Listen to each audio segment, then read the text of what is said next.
Hello dear students, welcome to reflective thinkers. आज हम लोग देखेंगे प्रोसेस स्टेट डायग्राम। ठीक है, प्रोसेस स्टेट डायग्राम को प्रोसेस लाइफ साइकिल भी कहते हैं। मीन्स जो भी सिस्टम में प्रोसेस एंटर होती है, ठीक है, जो भी कोई भी एक प्रोसेस, ठीक है, जो सिस्टम में एंटर होती है वो किन किन स्टेट से जाती है। मतलब उसके क्रिएशन से लेकर वो प्रोसेस जब क्रिएट होती है तो उसके टर्मिनेशन तक या डिलीशन तक, ठीक है, क्या क्या वो स्टेट फॉलो करती है वो हम आज देखेंगे। ये इंपॉर्टेंट है, एग्जाम में आता है कि एक्सप्लेन प्रोसेस स्टेट डायग्राम। ठीक है, ऑपरेटिंग सिस्टम का इंपॉर्टेंट टॉपिक है। तो प्रोसेस में जो प्रोसेस जिन जिन स्टेट से आती है, सिर्फ 5 स्टेट्स होती है main: new, ready, running, blocked और वेटिंग, या फिर टर्मिनेशन।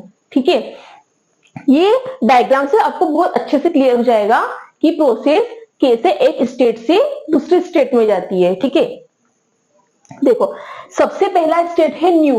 ठीक है, न्यू मीन्स कि प्रोसेस अभी जब क्रिएट हुई है, ठीक है, अभी सिस्टम में एंटर ही हुई है तो न्यू स्टेट में रहेगी। ठीक है, उसके बाद आता है ready. Ready means, ready state means अभी हमारी प्रोसेस रेडी क्यू में है। रेडी क्यू कहाँ होता है? मेन मेमोरी में, रेम में। ठीक है, रेडी क्यू में प्रोसेस तब जाती है जब उसको सीपीयू चाहिए रहता है एग्जीक्यूशन के लिए।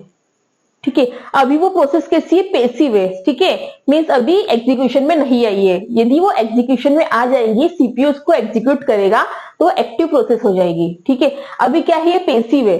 तो अभी क्या है? रेडी क्यू में है। जो भी प्रोसेस रेडी क्यू में है मीन्स वो वेट कर रही है सीपीयू का। ठीक है, वो रेडी है सीपीयू के एग्जीक्यूशन के लिए। तो सपोज कोई P1 प्रोसेस है मेरी, न्यू स्टेट में आई और उसके लिए सीपीयू चाहिए था, तो वो कहां पर आ गई? रेडी में। और सीपीयू प्रोसेस को एग्जीक्यूशन कहां पर करता है? रनिंग स्टेट में। लेकिन क्योंकि जो सीपीयू है उसने किसी दूसरी प्रोसेस को अभी एग्जीक्यूट कर रहा है, तब तक हमको क्या करवाना पड़ेगा? उस प्रोसेस को वेट करवाना पड़ेगा सीपीयू का। तो वो कहां पर वेट करती है? रेडी क्यू में। किसका वेट कर रही है? सीपीयू का, कि जैसे सीपीयू फ्री हो जाएगा उस प्रोसेस को हम सीपीयू दे देंगे एग्जीक्यूशन के लिए। ठीक है, क्योंकि सीपीयू कैसा है? आइडियल नहीं रहता है, हमेशा कुछ ना कुछ एग्जीक्यूट करते रहता है। तो अभी P1 प्रोसेस रेडी क्यू में है, जैसे ही सीपीयू फ्री हो जाएगा उसने जो प्रोसेस अभी करंट में वो जिस प्रोसेस का एग्जीक्यूशन कर रहा है उसको जब वो रिलीज कर देगा, तब जाकर हम हमारी प्रोसेस को सीपीयू देंगे। ठीक है, मीन्स P1 को क्या मिल गया? अब सीपीयू। तो जैसे ही प्रोसेस को सीपीयू मिला मीन्स वो अभी कौन सी स्टेट में है? रनिंग स्टेट में है। अभी सीपीयू उसका एग्जीक्यूशन कर रहा है। उसके बाद कौन सी स्टेट आएगी? रनिंग। ठीक है, रेडी से कहां चला गया? वो रनिंग में। ठीक है, उसके बाद में आता है टर्मिनेशन। टर्मिनेशन में कब जाएगा? यदि प्रोसेस का एग्जीक्यूशन कंप्लीट हो गया है तो रनिंग के बाद वो टर्मिनेट स्टेट में चली जाएगी, मतलब उसका टर्मिनेशन हो जाएगा। ठीक है, मीन्स वो सिस्टम से, सीपीयू से बाहर निकल जाएगी। ठीक है, और उसके बाद फिर कोई नेक्स्ट प्रोसेस को सीपीयू मिल जाएगा।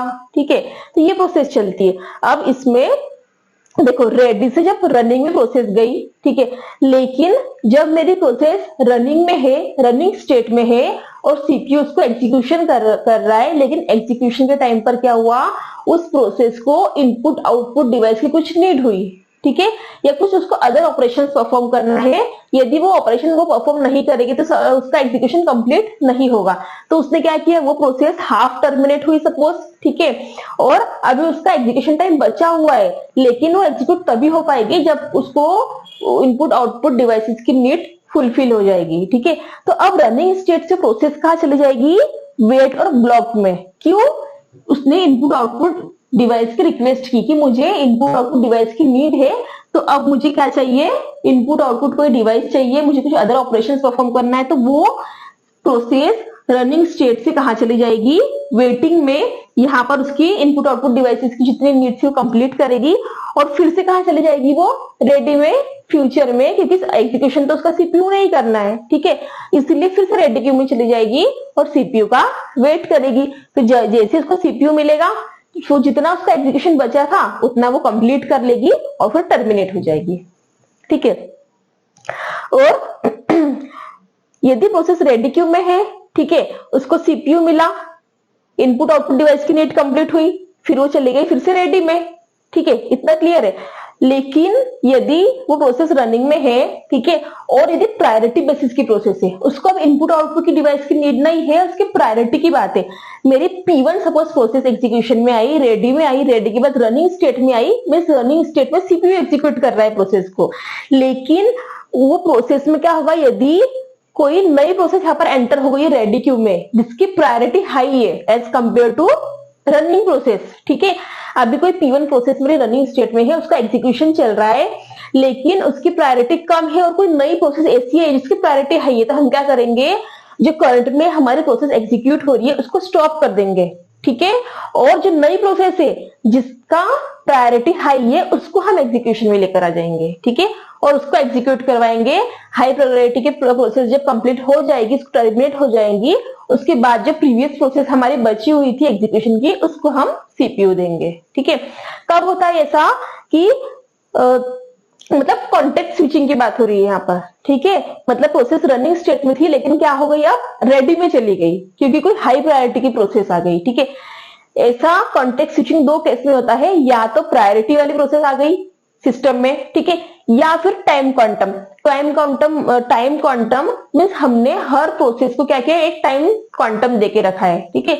हमने ऐसा सेट करके रखा है कि जो भी प्रोसेस सीपीयू के पास आ रही है वो सिर्फ 2 मिलीसेकंड एग्जीक्यूट हो, ठीक है। उसके बाद में फिर सेकंड प्रोसेस आए, फिर वो 2 मिलीसेकंड एग्जीक्यूट हो, और बाकी की प्रोसेस कहां चली जाए, वेटिंग में, या फिर से कहां चली जाए, ये रेडी क्यू में, ठीक है। बाकी की प्रोसेस कहां चली जाएगी, रेडी क्यू में। P1 2 मिलीसेकंड एग्जीक्यूट हुई, फिर उसका एग्जीक्यूशन यदि बचा हुआ है और, तो फिर वो चली जाएगी रेडी में सीपीयू के वेट के लिए। फिर P2 एग्जीक्यूट हुई, फिर वो चली जाएगी रेडी क्यू में सीपीयू का वेट करने के लिए।